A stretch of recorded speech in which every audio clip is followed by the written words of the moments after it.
Buenas noches, hoy día continuamos una edición más de Izquierda Socialista Conversa, el mundo contra la pandemia. Nuestro entrevistado del día de hoy es Juan Carlos Espinal. Él es director ejecutivo del Observatorio Red Social CODI, es consultor y analista político. Además es autor de diversos libros como Los hijos de la posguerra, Auge y caída de la tradición y escritos sobre el capitalismo, globalización y partidos políticos. Todos son ensayos geopolíticos que tratan sobre la realidad, ¿no? La realidad de América Latina y el Caribe, la presencia de Estados Unidos en nuestras tierras y sobre el fin del unilateralismo. Compañero Juan Carlos, buenas noches, ¿cómo está? Muy buenas noches, saludos a ti, saludos a todos los que nos sintonizan en las redes sociales y un saludo a todo Perú y toda América del Sur, desde el Caribe. Un abrazo y muy feliz de estar contigo una vez más. Gracias, compañero. Igualmente un saludo también al pueblo dominicano. Compañero, cuéntenos, ¿cómo se desarrollaba la realidad del pueblo de República Dominicana antes de la pandemia?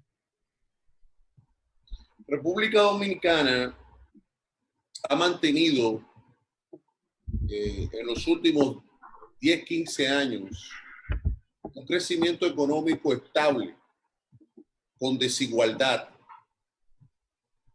Ese crecimiento económico con desigualdad permitió en los últimos 15, 17 años, 18 años, los últimos 15, 17 años, tener una relativa estabilidad que permitió el avance de nuestra sociedad en infraestructura, en telecomunicaciones, en bienes y servicios.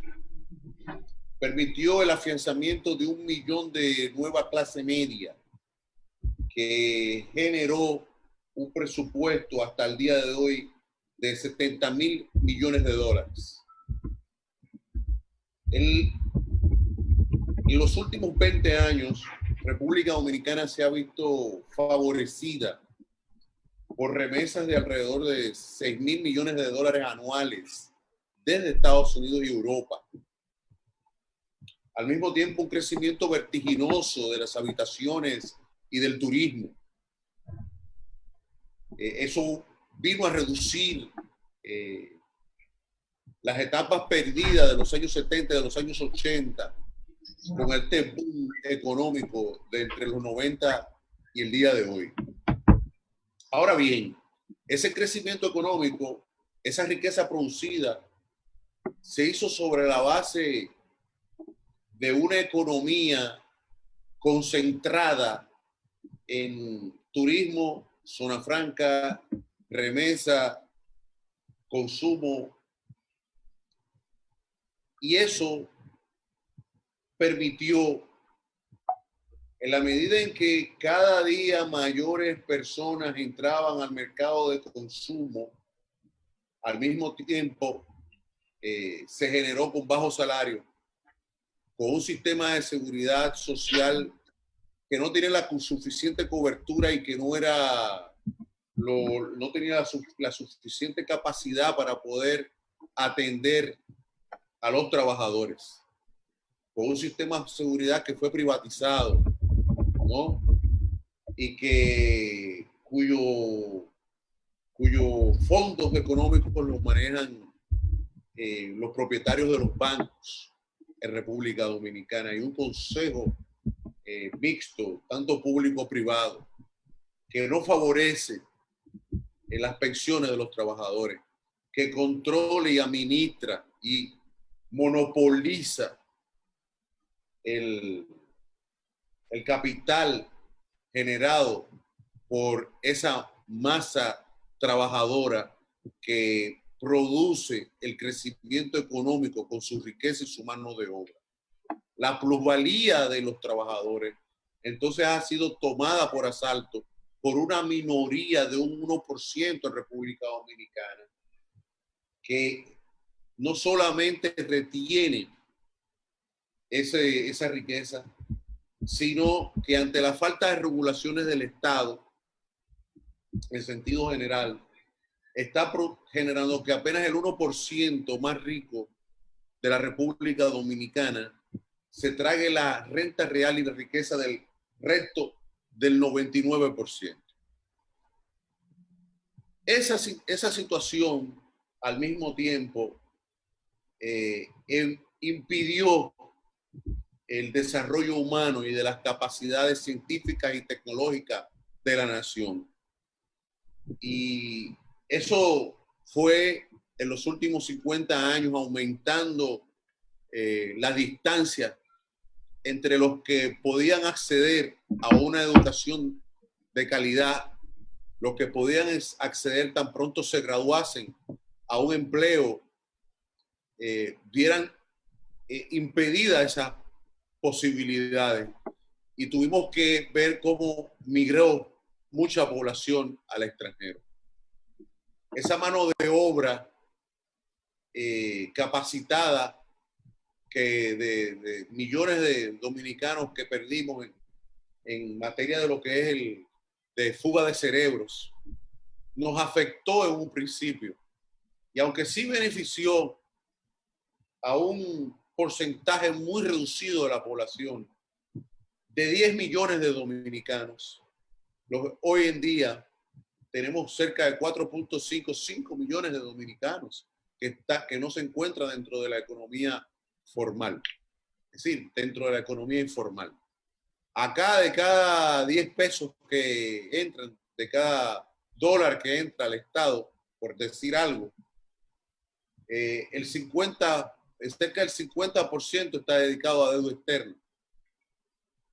Y nosotros el 80% de la mano de obra trabajadora dominicana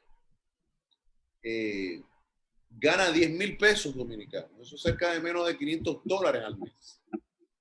Entonces, esa concentración económica, esa bonanza económica que se ha venido planteando sobre la base de la pérdida adquisitiva del valor del peso, del empobrecimiento de la clase media, de el retroceso de los niveles de vida de los trabajadores, es decir, de los maestros, de los médicos, de los plomeros, de los hombres, de los emprendedores y de los de cuenta propia.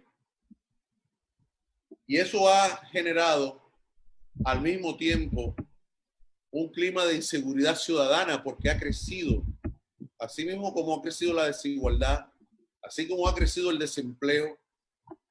Con el COVID, por ejemplo, estoy hablando antes del COVID, del coronavirus. Teníamos entonces una acumulación que impedía e impide la democratización del presupuesto nacional. Para tener una idea, de los 77,000 millones de dólares que produce toda la economía dominicana, apenas el 14% de esos 77,000 millones de dólares lo maneja el Estado. Lo otro se va al sector privado. Apenas el Estado tiene la capacidad para poder pagar energía, salud, educación, seguridad social. Apenas tiene acceso al 10%, al 14% de esos 77,000 millones de dólares, que son 10,000 millones de dólares. Y con 10,000 millones de dólares, con una de los impuestos más bajos que pagan los industriales en toda América Latina, con una de unos niveles de educación en sentido general de noveno, de 10º grado, con una real dificultad en materia de ciencia y tecnología, concentrado en zona franca, concentrado en servicios y en turismo. Entonces, todo ese proceso, toda esa realidad, lo que nos está presentando es un país, un estado, una nación con varias naciones al mismo tiempo. Una minoría muy rica y dominante, una clase media que alcanza un 30 o un 35% de la población, donde se sostiene toda la base de los impuestos y con una alta evasión fiscal de cerca de un 45%, de evasión fiscal. Entonces tenemos una República Dominicana con mucho contraste, con ciertos avances en algunas áreas, pero muy retardada en algunos aspectos medulares, perdón, que tienen que ver con la salud, con la educación, con la preservación de los recursos naturales, con el tema de la ciencia, con el tema del empleo y el empleo de calidad, con el tema del desarraigo de la juventud de cerca de medio millón de jóvenes, de los 10 millones, cerca del 10% de la población en problemas de consumo de drogas psicotrópicas prohibidas, con una sociedad desmembrada en función de que hay 1 millón de ninis, ¿no? Que ni estudian ni trabajan. Entonces, la República Dominicana está viviendo un proceso de ebullición donde el liberalismo capitalista, que es dominante, ha visto restringir las capacidades multiplicadoras de su población, ha concentrado la riqueza en pocas manos. Los gobiernos dominicanos dimos la espalda, los gobiernos dominicanos y el gran empresariado, la gran industria dominicana dio la espalda a sus aliados de las islas de Barlovento como Jamaica, en fin, las islas, los anglófonos y los francófonos, que son progresistas, que tienen gas, que tienen petróleo, que pueden comprar nuestros productos agrícolas. Dimos la espalda a la ciencia, a la tecnología y a los avances científicos, tecnológicos y bioéticos de Cuba. Dimos espalda y pusimos todos los huevos en el mercado neoliberal y financiero de los Estados Unidos y la Unión Europea. Y entonces eso fue generando unos niveles de desigualdad que nos encuentran en este momento, que si bien crecimos durante mucho tiempo, 5, 6, 7% anual, que éramos una economía saludable, el coronavirus, la cuarentena, el confinamiento, ha demostrado, ha desnudado que existen otras caras de la moneda que no eran ciertas, que no eran ciertas las inversiones en materia de salud y el beneficio que podía eso generar en la prevención médica de las enfermedades, el envejecimiento de la población dominicana, el hecho de que el 46% de los jóvenes dominicanos quiere irse del país por falta de oportunidades. Las encuestas establecen que apenas el 21% de los dominicanos, 2 de cada 10 dominicanos respaldan a los partidos políticos. Estamos hablando de que el gobierno dominicano tiene un rechazo del 64%. 6 de cada 10 dominicanos rechazan al gobierno dominicano. Las políticas del gobierno dominicano se han reivindicado hacia la privatización de la salud pública, hacia el recorte de los derechos de los trabajadores, hacia un pacto de poder con los empresarios, y se ha visto salpicado sobre todo en muchos procesos de corrupción como Odebrecht, y ha perdido su base de su sustentación política. Ese es en gran medida, mirándolo desde el punto de vista social y político, con un verdaderamente retroceso institucional, donde se ha difuminado el tema de la separación de poderes entre el Poder Judicial, el Poder Ejecutivo y el Poder Judicial. Entonces, nosotros no somos ajenos a una realidad geopolítica específica en el Caribe respecto de América Latina y Estados Unidos. Compañero, dentro de esta escalada del neoliberalismo, que es lo que nos ha ido contando, ¿no? Una historia similar a la que se ve en otras latitudes de nuestra América, eh, ¿cómo considera o cómo evaluaría el espacio el periodo presidencial que tuvo Leonel Fernández? Eso fue hace, si no me equivoco, hace más o menos 20 años. ¿Qué, dentro, qué avances han quedado de ese gobierno o cómo lo evalúa usted? Leonel Fernández se montó en la ola de el crecimiento económico y el desarrollo, introdujo la modernidad, introdujo el proceso de fortalecimiento institucional de la justicia, del Congreso. Tuvo la oportunidad de gobernar entre 1996 y el año 2000 y gobernó y regresó luego entre el año 2004 y 2002. Sus gobiernos se destacan por el crecimiento económico, la estabilidad cambiaria, la seguridad jurídica, el aumento de las inversiones, el aumento para que tenga una idea, en el año 1995 la República Dominicana apenas tenía un presupuesto de 25.000 millones de pesos. Ya para hoy, fruto de ese crecimiento económico, tanto en las telecomunicaciones como en las comunicaciones, como en la obra pública, como en el turismo, como en el fortalecimiento de los beneficios directos a los profesores, a los maestros, a los militares, a los policías y la creación de 1 millón de nuevos clase media, eso facilitó $1 y un cambio respecto al peso estable. Ese cambio respecto estable también coincidió con una crisis global, ya que a nosotros nos benefició.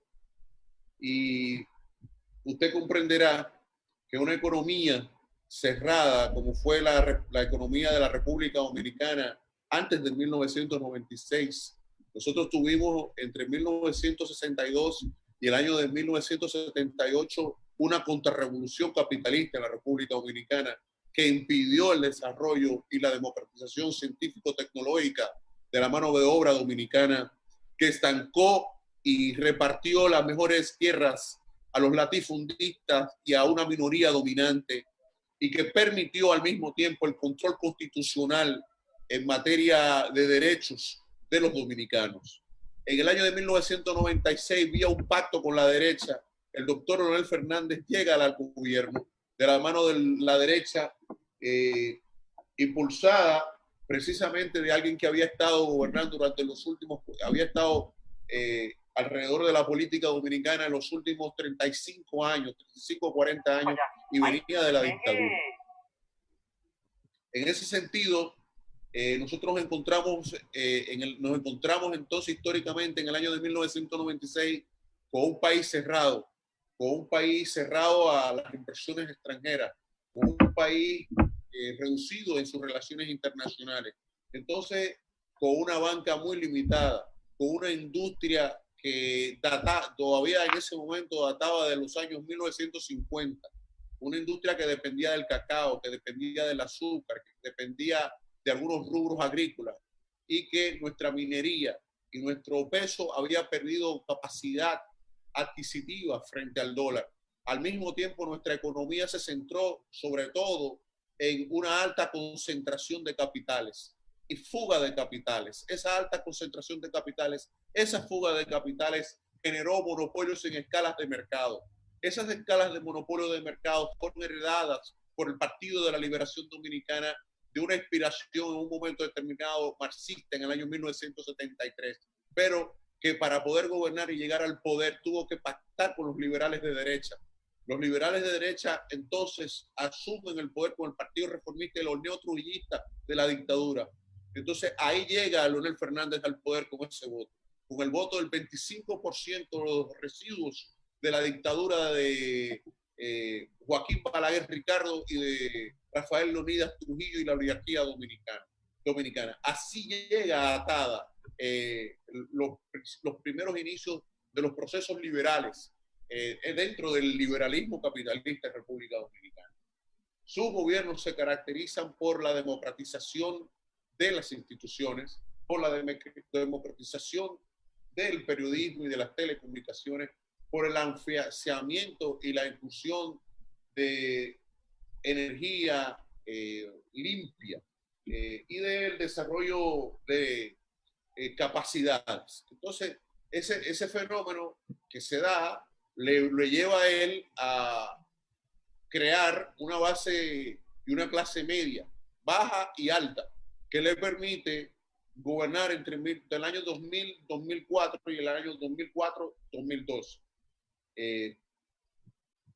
ese es en gran medida, mirándolo a grosso modo, eh, cómo se fortalece la justicia, cómo se fortalece el Estado de Derecho, cómo se fortalece la Constitución, cómo los dominicanos ven que sus salarios son aumentados, tienen acceso a mayor bienes y servicios, a mayor electrodoméstico, a la población dominicana entre 1996 2000, entre 2004 2012, aumentó su capacidad de Adquisitivo. consumo, y esos son básicamente el perfil de los gobiernos del doctor Leonel Fernández. Y ya que menciona que tuvo un ligero desarrollo, ¿no? En cuanto a la capacidad adquisitiva, sobre todo en la clase media, ¿cómo es que se da después el triunfo electoral de Danilo Medina? Y Danilo cómo, Medina se sube sobre la base de la ola de ese crecimiento económico. Danilo Medina pertenece al Partido de la Liberación Dominicana. Danilo Medina es un fundador del Partido de la Liberación Dominicana. Estamos algo en presencia de lo que está ocurriendo similar con Lenín Moreno y en Rafael Ecuador? Correa, para que tengan una idea. Ujú. Entonces, Danilo Medina traiciona los principios elementales, fundacionales del Partido de la Liberación Dominicana, gira ideológicamente, gira políticamente hacia los Estados Unidos, mantiene una política hacia la derecha, gobierna con la extrema derecha en este momento, que son los empresarios. Es un gobierno de empresarios financiados por Odebrecht, Petrobras en un momento determinado, y se afianza en esa ola, se unifica al gobierno de Donald Trump, a sectores del gobierno de Donald Trump, endurece las políticas, tanto económicas, se asiste del Fondo Monetario Internacional, devalúa la Endeudamiento. moneda, deprecia la calidad de vida de los dominicanos, se sube en esa ola progresista dentro de un esquema liberal que se fue construyendo en los últimos 20 años en República Dominicana, destruye esa base política, la divide el partido, y entonces es una explicación política de por qué está en el poder en este momento. Está en el poder en este momento precisamente porque una clase liberal dentro del progresista, dentro del Partido de la Liberación Dominicana, le vota y lo lleva a apoyar y lo respalda. Él sencillamente luego trata de ir a una reelección traicionando los acuerdos, porque eso es lo que él ha hecho y su grupo económico, traicionar, igual similar con lo que ocurrió con Temer y Lula en Brasil, con lo que ocurrió similar en baja proporción, porque en República Dominicana Danilo Medina ha dado un golpe de Estado constitucional en materia de secuestrar las instituciones a través de sobornos, sobre la base de sobornar, que es el caso de Brecht en República Dominicana, en el caso del lavado de activos. Es decir, estamos en presencia de un proyecto económico en el Caribe con un carácter de derechización de la economía, de privatización de la economía y del secuestro de las instituciones públicas. Esa es la personalidad del presidente de la República, esa es la personalidad del gobierno dominicano. Lo que nos dice pareciera que refleja un poco esa teoría de que cuando hay un gobierno progresista no puede durar mucho tiempo como progresista, ya que o bien gira hacia la izquierda o gira hacia la derecha. En este caso lo que nos cuenta es que ese partido ha girado hacia la derecha, se ha radicalizado hacia la derecha con este cambio de políticas económicas. En cuanto a Es que materia el internacional, gobierno lo une un gran proyecto que se llama el proyecto Punta Catalina, que es un proyecto energético que está financiado por Odebrecht, que está financiado y estuvo financiado por Petrobras, y que también está financiado por los grandes financistas de su campaña, y que simultáneamente con sectores de la economía dominicana que son grandes inversionistas en energía, se han procurado el tema de controlar los grandes contratos y los superiores a través del Estado. Es un amplio proyecto verticalista que busca dar un viso de democracia a una mayoría congresional mecánica, que articula sobre la base del secuestro y los sobornos de los congresistas, que articula sobre la base de los sobornos hacia el poder electoral, que articula sobre la base de los sobornos hacia los opositores, y que en gran medida tiene militarizada la República Dominicana bajo un concepto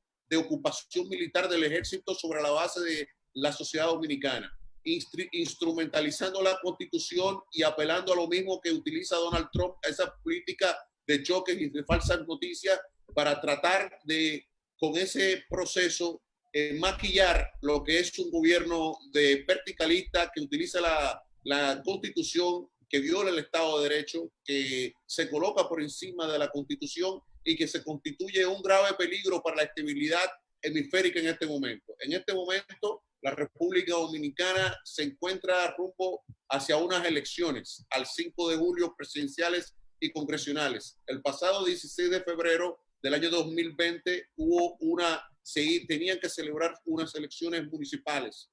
El gobierno dominicano, conjuntamente con la inteligencia, dio un golpe electoral cívico-militar a la República Dominicana, saboteando las elecciones y sobornando al presidente de la Junta Central Electoral actual. Eso provocó una grave crisis que provocó que Luis Almagro, aquel triste célebre golpista de Bolivia, está hoy tutelando a la Junta Central Electoral de la República Dominicana, que es quien administra las elecciones, y nosotros nos estamos encontrando ahora en un factor de tratar de que el gobierno dominicano, de tratar de consumar un golpe de Estado en República Dominicana, pero desde el punto de vista electoral, con una militarización, el uso masivo de compra de votos y un proyecto económico basado sobre todo en quedarse a las buenas o a las malas. Es más o menos la misma política que han asumido los gobiernos aliados al Grupo de Lima, ¿no? Así es una característica de estos gobiernos como Ecuador, como Colombia también con las compras de votos. Compañero, y ya ha iniciado el tema de la pandemia, ¿qué medidas fue tomando? ¿Hubo negación o se tomaron algunas medidas en vista de la llegada de la pandemia a República Dominicana? El coronavirus, América Latina, el Caribe y todo el hemisferio y todos aquellos que nos están sintonizando en este momento tienen que saber que la pandemia, el coronavirus en República Dominicana ha servido solo y solo para enriquecer a ese grupo económico de poder alrededor del presidente de la República, alrededor del candidato presidencial Gonzalo Castillo, signado por una investigación signado por Odebrecht. Estamos en presencia de uno de los procesos históricos más decadentes en la historia política dominicana. El coronavirus simplemente ha servido para el enriquecimiento de unas 4, 5, 6 familias dominicanas y el grupo de sector de poder.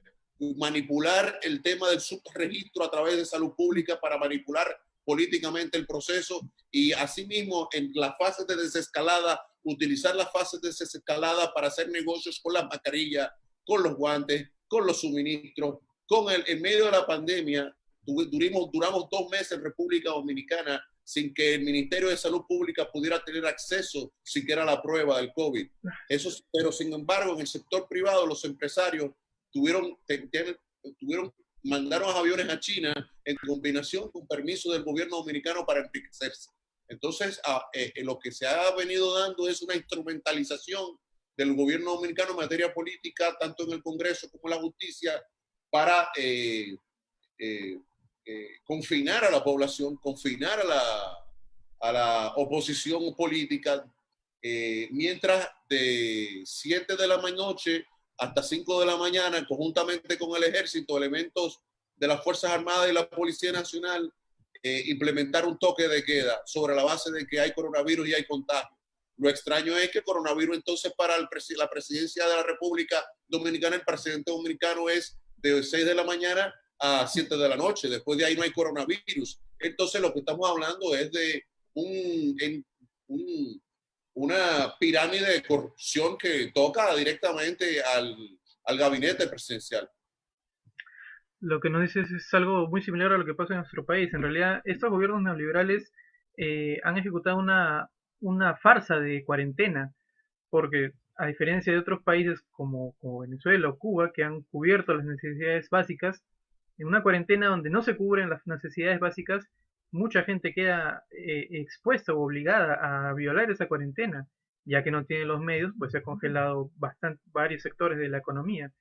En Eh, República Dominicana En República Dominicana van 75.000 arrestos por violación de toque de queda, pero sobre todo es porque no tienen medicinas, porque no tienen alimentos y además viven en la calle. Hay gente que no tiene techo. Hay gente, ¿por qué? Porque la pandemia se ha convertido en una crisis sanitaria. La pandemia se ha convertido al mismo tiempo en un proceso donde en República Dominicana tenemos 1 millón de contratos suspendidos. Al mismo tiempo tenemos que el dólar está al 60 por 1. Hay escasez de alimentos. Hoy, por ejemplo, la prestigiosa agencia noticiosa Prensa Latina trae que en República Dominicana se escasea el agua potable. Ahora mismo no hay agua potable en República, al menos en el casco central de la ciudad. Es decir, donde vive la clase media y la clase alta, no hay. Imagínese usted lo que debe estar ocurriendo en los barrios marginales de la población, que son cerca del 50% de la población. Vive en condiciones marginales, es decir, que no tiene agua, que no tiene servicios o tiene servicios precarios. Imagínese usted que en las torres, en las clases medias no hay agua y se experimenta además un encarecimiento y una especulación por las medicinas que tienen que ver con las personas con diabetes, con las personas hipertensas, y cuando no escasean, y cuando no, eso es un proceso espiral de deterioro rápido de los niveles de vida de la población en favor de una minoría que se quiere quedar en el poder a la buena o a la mala. Esa es la realidad de la República Dominicana, no otra. Ante estos hechos claros que me imagino que son ya imposibles de ocultar por la hegemonía mediática, ¿qué respuestas da del gobierno? ¿Sigue qué respuestas o qué argumentos da? El gobierno ha implementado los programas FASE, los programas Estoy para ti, y ha utilizado una línea de crédito internacional de cerca de 600 millones de dólares para implementar, y tomó también 150.000 millones de pesos en el presupuesto complementario. Pero que es que el gobierno dominicano no está utilizando esos recursos para los programas asistencialistas o de apoyo a los desempleados y a los trabajadores. Al contrario, el gobierno dominicano acaba de involucrarse en un negocio de 40.000 millones de pesos en una triangulación con los fondos de pensiones de los trabajadores para utilizar eso en obras públicas, faltando 2 meses de campaña, y tratar de comprar las mesas donde no hay internet, para tratar de implementar un fraude tal como ocurrió como en Honduras. Porque es que la personalidad del gobierno dominicano es fraudulenta. La personalidad del gobierno dominicano está estrechamente vinculado a aspectos que tienen que ver con el crimen organizado internacional, como lo implica Odebrecht. El gobierno dominicano está estrechamente vinculado a un problema de inseguridad jurídica. Aquí en República Dominicana tenemos un grave problema, pero se agrava aún más por el tema migratorio. Recuerde usted que tenemos Haití al lado, y Haití lamentablemente es uno de los países más pobres del hemisferio. Eso provoca una presión económica sobre las finanzas dominicanas, que se establece claramente a través de los procesos de salud pública y de los hospitales, porque no hay cama para todo el mundo. Entonces, en medio del COVID, si imagínese usted, nosotros no estamos preparados para resistir esa situación. Imagínense lo que está ocurriendo, por ejemplo, si uno tiene ahora mismo dificultades para bañarse. Eso entonces, estamos viviendo realmente unos momentos dramáticos. A eso se agrega los informes en barrios de la zona norte de la capital, donde sencillamente ha comenzado a aparecer los apagones, a aparecer la ratería. Y entonces ha venido a tomar auge las pandillas, el narcotráfico, el microtráfico. Y ese relajamiento institucional ha provocado que también aparezcan dentro de las boletas de los partidos políticos elementos del crimen organizado internacional. Y vamos lamentablemente hay que decirlo, hacia los mismos fenómenos de despoblación que generó el campo a la ciudad, y esa profunda desigualdad que se dio en Colombia y que se dio en México. La despoblación de la clase media, el empobrecimiento de la clase de la mano de obra calificada, y el éxodo masivo de las migraciones que permitieron el despoblamiento y el relajamiento y la pérdida del territorio de parte del Estado. Entonces eso es lo que está pasando. De hecho, el crimen organizado internacional ha llegado muy lejos a penetrar la justicia, el Congreso y sectores incluso de la vida nacional. Eso es muy peligroso, porque nosotros somos un país receptor de el narcotráfico y de paso. Entonces se ha cambiado los narcotraficantes y el crimen organizado internacional ha cambiado el tema de utilizarnos a nosotros como de paso para tener almacenamiento en la República Dominicana de drogas. Y eso ha producido un nuevo crecimiento económico de la cocaína. Hay un crecimiento económico desbordado en el Caribe de la cocaína y del lavado de activos. Se estima que el 40% de los depósitos en los bancos dominicanos son parte del lavado de activos. Entonces, una economía como esa de servicio, donde hay un relajamiento y donde existe una fragilidad institucional, entonces se dan esos fenómenos. Estaría entonces en rumbo a darse este fenómeno que se ve en Colombia, el de la ñeñe política, donde son donde los candidatos son piezas del narcotráfico en realidad. Están creciendo los negocios pero no desde ahora. Yo estoy hablando ya en el proceso económico neoliberal que implicó la privatización de la cosa pública, que implicó el tema del apoderamiento de las aduanas, el apoderamiento de la generación de divisas, el apoderamiento de los combustibles, el apoderamiento del intercambio de monedas, el apoderamiento de las finanzas sobre la base del turismo y la zona franca. Estamos hablando de 77.000 millones de dólares anuales. Estamos hablando que nosotros, los dominicanos, consumimos gasolina tanto como consumen los habitantes de Miami. Es decir, nosotros consumimos entre 2.000 y 2.500 millones de dólares anuales en materia de combustible solo en República Dominicana. Y eso estamos hablando de billones de dólares. Estamos hablando que nosotros también hemos sido receptáculos de muchos de paraísos fiscales. Nos estamos convirtiendo una economía, en lugar de convertir una economía productiva, una economía en escala de ciencia y tecnología que produzca conocimiento, que produzca bioética, la estamos sustituyendo por tejidos, por zona franca, es decir, una economía de tercera y cuarta gradación, cuando nosotros tenemos que ir ampliando sobre la base de superar la dependencia del petróleo. Si nosotros al mismo tiempo somos dependientes del petróleo, y si al ser dependientes del petróleo tenemos nuestra moneda está depreciándose, entonces evidentemente que estamos en un proceso del inicio de esta inflación. Esta inflación significa inflación, ¿no?, con recesión. Entonces estamos en un proceso de estanflación y recesión que va a tocar el sector financiero. Entonces es similar, estamos en los mismos picos donde hubo quiebra financiera hace apenas 12, 14 años atrás. Claro, se está creando ni siquiera una burbuja de falso crecimiento, sino una burbuja de un crecimiento para las oligarquías del país. Y eso no desemboca bien. Díganos, ¿ha habido respuestas en cuanto a organizaciones sindicales, participación de otros sectores de izquierda ante esa degradación? Bueno, realmente en esta pandemia es un poco más difícil, pero antes de eso, cuando se dio este golpe cívico militar que nos comenta, ¿ha habido respuestas en cuanto a de parte de organizaciones de izquierda o sindicales? La República Dominicana no tiene esas tendencias ideológicas marcadas, porque los Estados Unidos se encargaron en 1965 de introducir acá en República Dominicana una contrarrevolución de 40.000 soldados militares. La contrarrevolución histórica y geopolítica de los Estados Unidos en República Dominicana se ha venido afianzando sobre la base de la penetración y de la americanización de nuestras empresas y de la cooptación de lo que significó la globalización neoliberal en la República Dominicana, en el Caribe, y eso implicó también el cercenamiento ideológico y político de toda la estructura de la mediana burguesía que podía generar los cambios y las revoluciones, así como ocurrió en los países como ustedes en la periferia. En ese sentido, los dominicanos tenemos que ahora tratar de unificar la oposición para tratar de sacar al presidente Danilo Medina del poder. Eso produjo protestas, eso produjo procesos de radicalización en términos de las juventudes, que fue de alguna manera cooptado por el gobierno, y eso permitió a que existiera estabilidad, y entonces hubo que tutelar. En este momento la Organización Estados Americanos está tutelando el organismo electoral de la República Dominicana.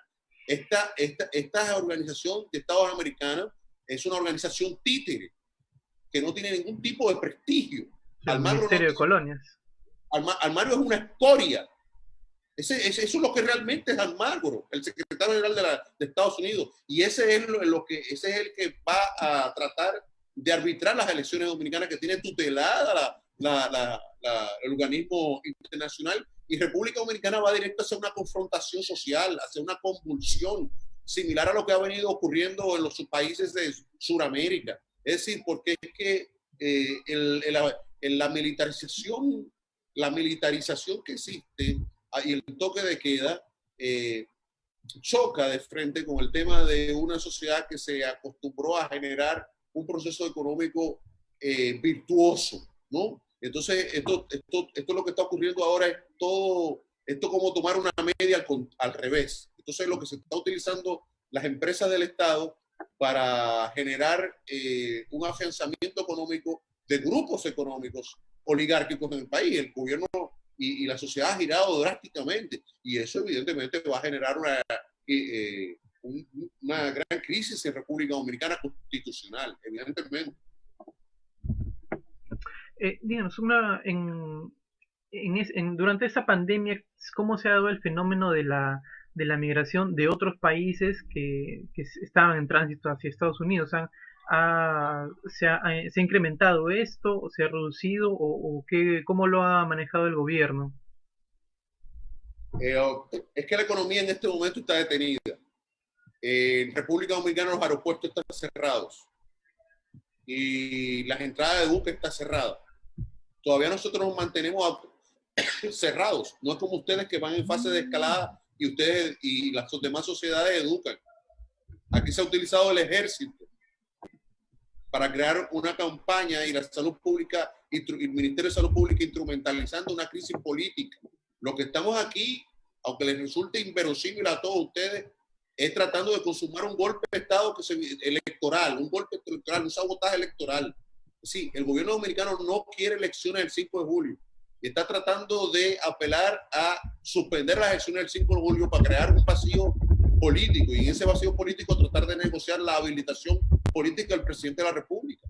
Porque se trata de que hay una decisión tomada al día de hoy de que la oposición está unida en un acuerdo congresional y en ese acuerdo congresional y ya en las municipales el gobierno perdió la hegemonía municipal, va a perder la hegemonía congresional y ahora está en juego el 5 de julio el retorno o no de Leonel Fernández y la victoria de Luis Abinader, que sí, que en un balotaje de primera a segunda vuelta no hay salida para el gobierno dominicano y para el candidato presidencial. Eso es lo que está planteado en República Dominicana, a menos que no saquen los tanques, que no dé un golpe, que no robe urnas, que no se compre el 32% de las urnas en el proceso, porque se trata de eso. Hay un deterioro acelerado de la democracia dominicana y ustedes deben saberlo y deben decirlo en todos los foros que ustedes se presenten. Preocúpense por lo que está ocurriendo en Haití y República Dominicana, porque si se desestabiliza República Dominicana, entonces se va a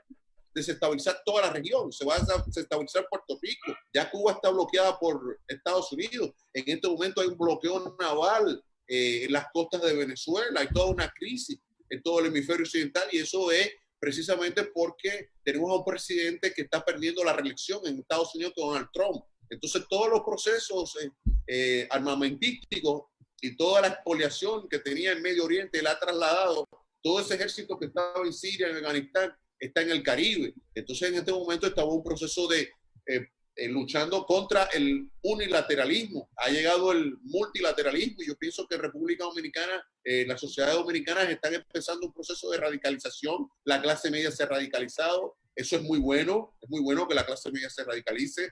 Es muy bueno que los trabajadores vayan adquiriendo conciencia sobre sus derechos y sus deberes. Y yo pienso que eso está generando una mutación político-electoral en República Dominicana entre liberales y hombres y una nueva izquierda que ha tenido una conciencia que es minoritaria, pero que tiene una visión progresista de los procesos económicos, de los procesos políticos, de los procesos sociales, que incluye el medio ambiente, que incluye el empleo, que incluye los derechos de la mujer, que incluye los derechos de las minorías en sentido general. Y yo pienso que eso es muy importante. Sobre eso último que ha dicho, compañero, una pregunta. ¿Cómo se encuentra actualmente la relación con Haití, en especial en la zona del Cibao? que es con el merengue. ¿Hay problemas fronterizos actualmente? ¿Se mantienen o se han congelado por el momento? Hay mucho de retórica nacionalista, hay mucho de retórica populista, hay mucho de un acentrado nivel histórico-político que no se corresponde con las realidades socioeconómicas y con aspectos que tienen que ver con la cultura. Además, con los orígenes de la isla la española, con los orígenes de Haití y con los orígenes de la República Dominicana, las divisiones sociales, políticas y económicas que a nosotros y culturales nos definen. Además, toda esa retórica, que es una retórica imperial, pero sobre todo antes que una retórica imperial, es una retórica de las multinacionales, es una retórica que tiene que ver con la expoliación de Haití, con la expoliación de las riquezas minerales, con la expoliación de las riquezas minerales de nuestro lado, con el apoderamiento de los combustibles y la energía y los combustibles fósiles. Y esa es una expoliación que está estrechamente vinculada con el G7 y con toda esa economía neoliberal privada que ha antepuesto el capital por encima del hombre. Y nosotros no tenemos problemas con los haitianos. Los haitianos para nosotros vemos la mano de obra haitiana como una oportunidad para el pueblo dominicano, para las clases medias, para los hombres del pueblo, para las mujeres corrientes del pueblo, para los dominicanos. Los haitianos no son ningún problema. Al contrario, han venido a estudiar, han venido a trabajar, han venido a cooperar en nuestra economía. Y en este momento, irónicamente, son el segundo socio comercial más importante de República Dominicana. De manera que nosotros no vemos, los dominicanos no vemos, los problemas radican ya en las oligarquías. Esclaviza a la mano de obra y no paga la mano de obra. Y muchos problemas históricos políticos que también vienen derivados de procesos históricos que se han venido sucediendo, que vienen desde la colonia. Pero ya en estos tiempos, de lo que se requiere fundamentalmente es de aperturar que los productores dominicanos, agrícolas dominicanos, puedan vender sus excedentes en Haití y que nosotros podemos venderles arroz, papa, huevos, carne, todo lo que nos puedan comprar los haitianos. Eso es lo que se quiere impedir. ¿Por qué? Porque es más fácil para los industriales traer furgones de los campos de Brasil que producir aquí la tierra de los campesinos y de los micro y medianos productores del campo. Esa es la realidad.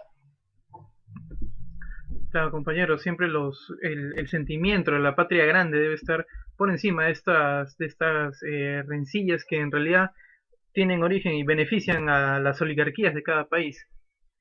Sobre otra parte que nos hablaba de, de un impulso de organizaciones progresistas de izquierda, hemos escuchado sobre el Pacto Verde que está siendo impulsado, está avanzando un poco allá. ¿Qué nos podría decir sobre eso? El Pacto Verde es una de las iniciativas revolucionarias más importantes del pensamiento progresista dominicano. Creemos que el Pacto Verde por la sostenibilidad es uno de los avances ideológicos, culturales y políticos más importantes de los últimos tiempos en República Dominicana. Nunca habíamos en República Dominicana girado tanto en materia de atención sobre el medio ambiente, combustibles, desechos fósiles, bonos verdes, protección del medio ambiente, generación de mano de obra tecnológica y científica a través de la biomasa que hoy en República Dominicana. Hay otros que han venido precediendo este proceso, pero el hecho de que los partidos progresistas de América Latina que representan la COPAL, por ejemplo, hayan asumido en sus estatutos en la asamblea pasada de Nicaragua, en el año 2019, en Nicaragua, la última asamblea de la COPAL, los estatutos y los principios del Pacto Verde por la Sostenibilidad, tiene mucho que ver con el empuje de una clase media sólida y la aparición de un nuevo liderazgo político en República Dominicana alternativo respecto de las ideas privatizadoras del consumismo que se vienen dando en República Dominicana. Y a nosotros nos parece genial que, por ejemplo, personalidades de la vida civil de todos los partidos, de todas las nomenclaturas ideológicas y políticas hayan asumido el Pacto Verde, que el Partido Revolucionario Moderno, que está líder en la encuesta, su juventud haya asumido el Pacto Verde, que aunque lo hayan asumido de una forma estética o cosmética momentánea, porque el Pacto Verde implica una ruptura ideológica y política al mismo tiempo, es un factor importante y que vamos avanzando y que ya que los candidatos a senadores, a diputados, a regidores hayan asumido, por ejemplo, recibimos una información de que el ayuntamiento de la capital de Santo Domingo va a introducir el Pacto Verde dentro de sus principios. El Bloque Institucional Socialdemócrata lo asumió, el Partido Cristiano Demócrata Cristiano lo ha asumido. Hemos venido desarrollando diálogos con los principales presidentes de los partidos políticos dominicanos. Al mismo tiempo, la pastoral, la episcopal católica lo ha asumido. Sectores de los religiosos protestantes lo han asumido porque ven en ello, ven en ese proyecto algo más allá de un tema que tiene simplemente de categorización de medios de comunicación, sino ven en ello el hecho de la salud, el hecho de un mejor nivel de vida, el hecho de tener otro estilo de vida, que es lo que va a acarrear sencillamente lo que estamos viendo con la cuarentena. Entonces, el Pacto Verde por la Sostenibilidad, su principal característica es la seriedad y el compromiso con que los intelectuales de la Mesa de Medio Ambiente del Observatorio Ciudadano Red Social lo han asumido, y en la coordinación del doctor David Arias Rodríguez, y cómo esto ha sido ya interpretado correctamente por los gobiernos de América Latina y por los sectores progresistas y liberales de la República Dominicana. Interesante esa perspectiva que se abre con este espacio. Vamos a leer unas preguntas, unos comentarios brevemente de acá de los espectadores. Bueno, nos envía un saludo al compañero Juan y al pueblo dominicano. Saludos fraternos y solidarios al compañero Espinal desde el Perú. Una vez más notamos los males que ha generado el capitalismo neoliberal en República Dominicana, como son los mismos de todos los países de nuestra América, donde está vigente ese nefasto sistema económico. Los países del Caribe y los de Sudamérica debemos por eso estrechar lazos en la misma lucha contra el mismo enemigo. Bueno, acá también más saludos para ti, compañero. Unidad de los pueblos de América Latina. Un saludo al compañero Juan Carlos y a todo el pueblo dominicano. Es lamentable saber que compartimos las mismas políticas neoliberales de estos gobiernos de hambreadores y donde se criminaliza a la gente por salir a buscar medicinas o trabajar para sobrevivir, lo que se refleja en la cifra astronómica y vergonzante que nos dio de personas detenidas. Pronto los pueblos se levantarán y la realidad que compartamos será distinta. Un abrazo y fuerzas, venceremos. Compañero, sí. Nos inspira mucho esas palabras y al ser palabras sinceras nos llegan muy fuerte a nuestro espíritu, a nuestro corazón. Gracias. Acá tenemos uno más, un abrazo nuestro americano, revolucionario y combativo al compañero Juan Carlos Espinal. Una compañera desde Arequipa nos dice salud de una importante ciudad de acá en el Perú, una ciudad muy con tradición de rebeldía.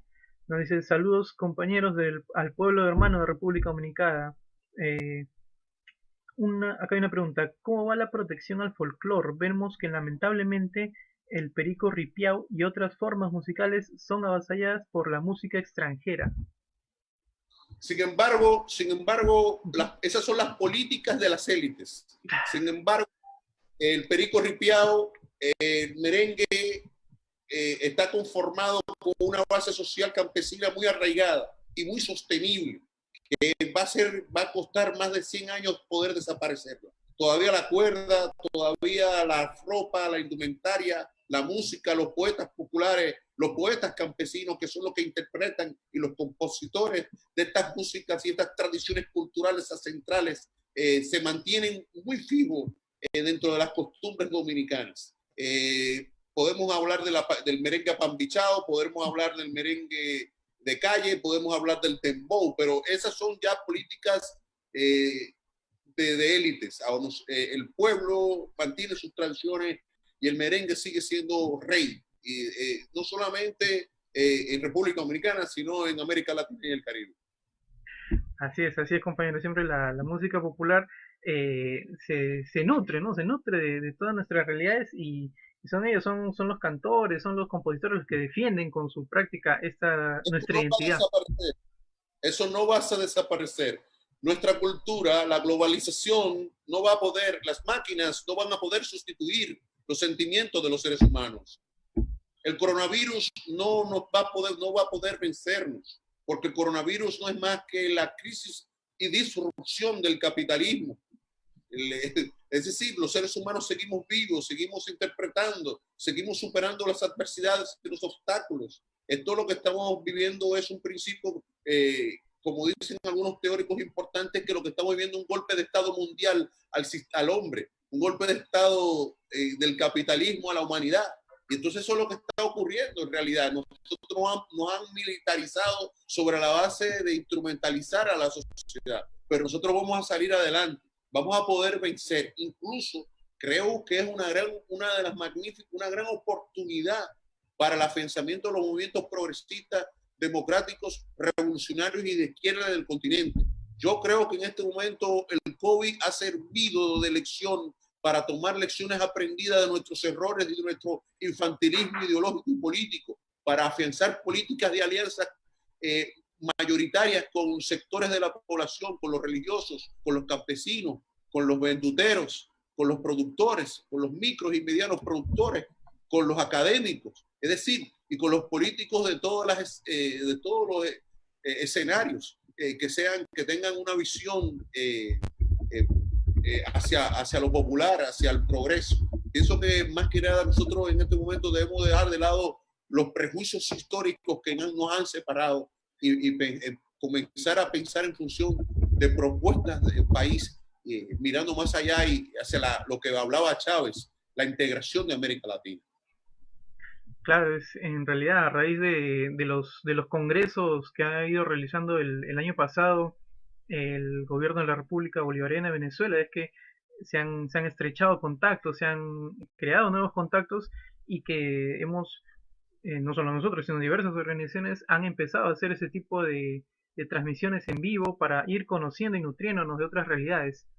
Eso es lo que va a producir el cambio. Nosotros estamos en este momento en un proceso de dínamo de la revolución, pero este proceso de dínamo de la revolución tiene mucho que ver con la revolución de la inteligencia artificial, tiene que ver mucho con la interconectividad de los municipios, tiene mucho que ver con el afianzamiento de una nueva cultura que está estrechamente vinculada a la información, a la alfabetización de las clases medias latinoamericanas y a la introducción del conocimiento en el debate político, que nos va a permitir con la ciencia y la tecnología generar mayores divisas y darle mayor valor agregado a nuestros productos locales. Ese intercambio que nosotros estamos inaugurando precisamente por esa integración latinoamericana que se está dando en las redes sociales es un nuevo fenómeno revolucionario. Por eso nos podemos usted y yo y todos los que nos están sintonizando comunicar, y eso va a ocurrir con los productos básicos. Eso va a producir nuevos ricos, eso va a producir nueva riqueza, y esa riqueza lo que se va a experimentar ya a través de productos que nos permitan lograr la autonomía y la autosuficiencia alimentaria y económica y tecnológica que necesitamos como Latinoamérica para independizarnos, porque la independencia ya hoy en día se da a través de la independencia científico-tecnológica. Claro, sí, son nuevos aspectos de la independencia que es necesario repotenciar y no perder de vista. Bueno, una pregunta. En cuanto a he estado conversando con otros compañeros también del Caribe y nos contaban sobre respuestas en cuanto a medicina popular que se está dando ante los síntomas del COVID. ¿Qué nos podría decir en cuanto a eso? En República Dominicana no tenemos unas autoridades científico-tecnológicas con un criterio que nos permita a nosotros decir para dónde vamos, hacia dónde vamos. En este momento el Ministerio de Salud Pública Dominicano se ha comportado muy responsable y responde básicamente a dictados políticos. Entonces la población está desprotegida y es posible que se empiecen a escuchar cifras astronómicas, pero es para manejar el sesgo político. Y eso nos está provocando a nosotros mucho sufrimiento, porque está apareciendo el tema mental, la mentalidad, los problemas mentales. Está apareciendo la quiebra financiera de los micro y medianos productores que se afecta y de la clase media que afecta el factor psicosocial de la población. van a aumentar los divorcios, van a aumentar la drogadicción, va a aumentar la violencia doméstica, se van a deteriorar los servicios públicos y eso va a generar un conflicto. Ya ayer los sectores populares se han empezado a levantar y a protestar. Entonces, en República Dominicana ha sido muy irresponsable el gobierno dominicano, ha sido muy cruel, muy cruel. Es un gobierno desalmado porque no tiene factores científicos, tecnológicos para atender a su pueblo. Su pueblo, yo quiero que ustedes sepan que el pueblo dominicano, la mayoría del pueblo dominicano, de cualquier estrato, de cualquier pensamiento, de cualquier ideología, se siente muy frustrado, muy decepcionado con las autoridades actuales y con el gobierno dominicano. No se trata solo de un tema político, ideológico y personal. Es que verdaderamente no gobierna para su sociedad. Yo te agradezco la entrevista porque a las 9 de la noche tengo algo que tocar y ese había sido el acuerdo entre nosotros, ¿verdad? Así es, compañero. Unas últimas palabras brevemente sobre qué perspectiva ve de acá a los meses siguientes, hacia el final de año. Incertidumbre total. Es un año perdido.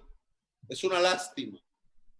Eso es inducido, generado para generar una política de shock y instalar un proyecto verticalista que favorezca a grandes proyectos de minería, de gasolinas y de negocios con las multinacionales. Es una lástima que República Dominicana haya retrocedido tanto y yo pienso que de ahora en adelante vendrá es un ciclo de mucha incertidumbre en muchas áreas. Me preocupa mucho la suerte de la democracia dominicana, me preocupa mucho que hayamos crecido y que hayamos sido un ejemplo de inversión en la economía de la región, ¿no? Siendo el quinto o sexto país que recibe mayores inversiones y divisas y de inversión extranjera, hemos retrocedido. Yo pienso que es muy lamentable todo lo que está ocurriendo y que la República Dominicana no merece seguir siendo gobernada por estas autoridades ni por otras que vengan a apelar al cambio, sino a programas de transformaciones reales para crear una sociedad más equitativa, donde todos podamos tener acceso a la justicia, donde todos podamos tener acceso a educación y donde las autoridades dominicanas, en lugar de no salir un escándalo, sean virtuosas. Ese es mi mensaje y esa es la apreciación que tengo sobre, no estoy muy optimista con lo que va a ocurrir. Bueno, compañero, esperamos que estas luchas sean una oportunidad para un progresivo despertar de la conciencia del pueblo dominicano. Nos ha comentado este Pacto Verde, esperamos que prospere y se puedan ir nucleando esfuerzos en pro del bienestar de su pueblo, compañero.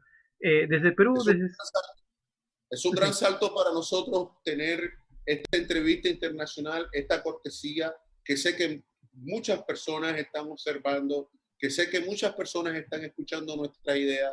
Nosotros valoramos, tenemos una alta estima este tipo de intercambio. Creemos que es fundamental, que es prioritario, que es decisorio y que si los sectores progresistas, democráticos y avanzados de América Latina y el Caribe tienen una oportunidad a través de la explotación y el uso intensivo de la tecnología de la información. Para nosotros es un privilegio haber estado con ustedes. Gracias, compañero, de parte de Izquierda Socialista, de parte del pueblo peruano, un saludo a todo el pueblo dominicano, esperamos reencontrarnos pronto. Éxito, hermano, éxitos. Gracias, compañero. Hasta la victoria. Saludos a Perú. ¿Cómo les llama la comida de ustedes? Uy, ahí el ceviche, salapachamanca, claro.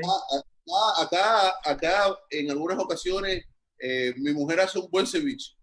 Vaya, bueno, compañero. Esperamos haya ocasión de probar, intercambiar esa parte de nuestra identidad. Te prometo que cuando pase todo esto, bailaremos un merengue en Lima, comiéndonos un ceviche. Claro, compañero, así tiene que ser. Éxito. Hasta pronto, compañero. Bueno, así acaba esta edición de Izquierda Socialista Conversa. Nuestro siguiente invitado será Manu Pineda, el día viernes 19 de junio a las 2 de la tarde. Él es eurodiputado y analista político. Compañero, hasta pronto. Éxito. Venceremos.